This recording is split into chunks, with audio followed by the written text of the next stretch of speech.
Hello everyone, welcome to another Stukent Expert session. My name is Trevor Erickson, and today we're excited to have Tori McClellan here to teach us about social listening. Tori is a social business manager for IBM and has been working for IBM the past 2 years. She is going to share insider tips and strategies on how to build a brand through understanding the social marketplace within an online community, as well as talk about some of the best tools of the trade. Let's turn the time over to Tori and learn all about social listening.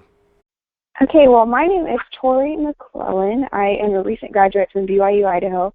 I graduated about 6 weeks ago, and I'm a social business manager at IBM now. I've been working for 2 years and learning the digital marketing space, and I wanted to share with you today some of the things that I've learned that I didn't realize were involved with social.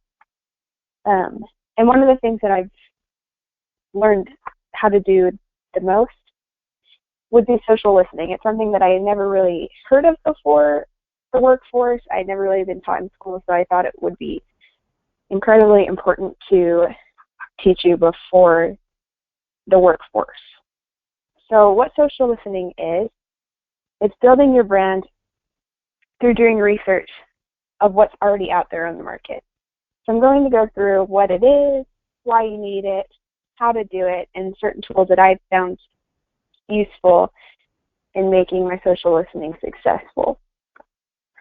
So like I was saying, social listening is the process of monitoring digital media channels to develop strategy that will better influence consumers. So what you're doing is you're going into your social media of choice. I prefer to use Twitter to do social listening, and discovering what buyers, sellers, and other influential people in the market are saying about either your brand, your product, or a topic of interest, so that you can take that and develop a strategy to better align yourself with the people that you want to involve yourself with. So it's very important for a lot of reasons. So it allows you to enter a conversation instead of just creating one. When you are entering a conversation as a brand, you have to start from scratch. Generally speaking, there's not a huge conversation around a startup brand. So you have to create one, but in order to create a successful one, you have to enter a popular conversation. It also allows you to solve problems for your brand. Looking at these conversations allows you to see what qualms or missteps are happening in the market, so that you can enter your brand as a problem solver and those people can find solutions to their issues. It also allows you to generate new leads. So you can see the conversations that people are having and contact them and include them on your buyer's journey. This also allows you to identify influencers, communities, and similar channels, which I'll talk about a little bit later. Social media is also a great place to get customer service and to provide customer service and to see what your consumer feels about you. So you can get feedback on your product, on your content, other parts of your business. And most importantly, it helps you develop a strategy to allow yourself to do all of the things that I've mentioned previously, so that you can create a brand that is social and incredibly active. So it sounds like a lot to start, but it's actually really easy. And once you get into it, it doesn't feel hard at all. So to start, you can search for popular hashtags and phrases. So like I was saying before, in order to enter a conversation and create a conversation, entering a conversation means that you are going into a very broad, overarching conversation and entering yourself as a leader in that conversation. So, given the example at the end, I work in the tech space of Internet of Things, and so that is a huge space right now on social media and in the market. But I wouldn't want to go in to technology overall. That's way too broad of a reach, and it doesn't really speak to just the brand that I want. So I would search for Internet of Things or IoT or other things within that space like AI and robotics or machine learning. And then I would go and continue those searches for other branded handles to see what they're talking about so that I can tailor my channel to where the most conversation is happening. When you're doing social listening, however, most people don't mention the brand that they're talking about. They don't use an @mention or tag. They usually just mention it in their 140 characters or 3-sentence post on LinkedIn or Facebook. So when you're doing social listening, it actually identifies these people as well. So you don't miss out on any conversations. Another important byproduct of looking at popular hashtags and phrases is identifying sentiment. So you can see if people have a positive or negative or neutral experience with your product or brand. So what an influencer is a person on social media that is highly involved and highly credible and has a lot of followers and a lot of traction on social media. These are the people you want to be in contact with to advocate for your brand, because 74% of consumers rely on social media to inform their purchasing decisions. And generally speaking, they want to hear it from another consumer, not just your brand, advocating for your brand. They want to hear it from other people, real-life customer stories.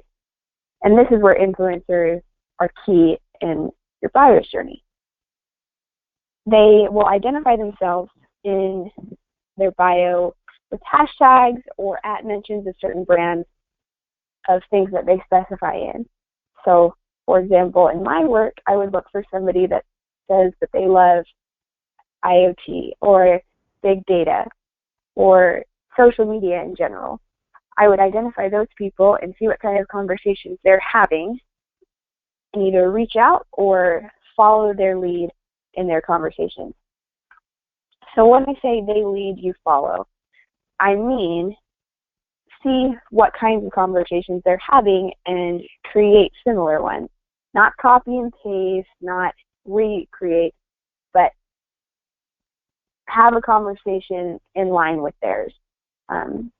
Respond to their post, create or @mention them and say, these are the things that we're doing in social media, or these are the things that my brand is doing content-wise if you would like to read it. But if they are creating a negative conversation, you wouldn't want to join it, and you wouldn't want to associate your brand with a negative conversation as like that. So avoid those at all costs. Some tools that I've used since working for IBM, I have used many tools because the brand that I'm in is functioning as a startup right now, so we're looking at a lot of different tools. So Hootsuite, these are the tools that I've used that have worked the best. Hootsuite is a platform manager, and it allows for you to put all of your brand handles in one place. You can manage Facebook, Twitter, Google+, and Instagram. If you're using Instagram, we don't use Instagram, so I didn't include it, but you can include those. LinkedIn does not allow third-party apps to post from, so you have to manage LinkedIn within LinkedIn. It's a great tool because you can set up lists and go through and see what top influencers are talking about. And you can also set up lists with hashtags, like I would pick hashtag IoT, and see what people are, what kind of content is available in the market, what people have questions about. You can see all of that in one space in real time. Spreadfast is another tool that I feel like is very user-friendly. It monitors impressions, sentiment, activity, and content, just like Hootsuite, but it allows you to see who is viewing your content, how many people, and how far of a reach it has gone. One of my favorite tools within Spreadfast is Share a Voice. So you can compare yourself as a brand to other big accounts in the market. So we would compare ourselves to other GE, things like that, but you wouldn't have to if you were a smaller brand, you can compare yourself to other smaller brands. It's not like you have to compare yourself against the big guys only, but you can choose who you compare yourself against too based on your biggest competitors.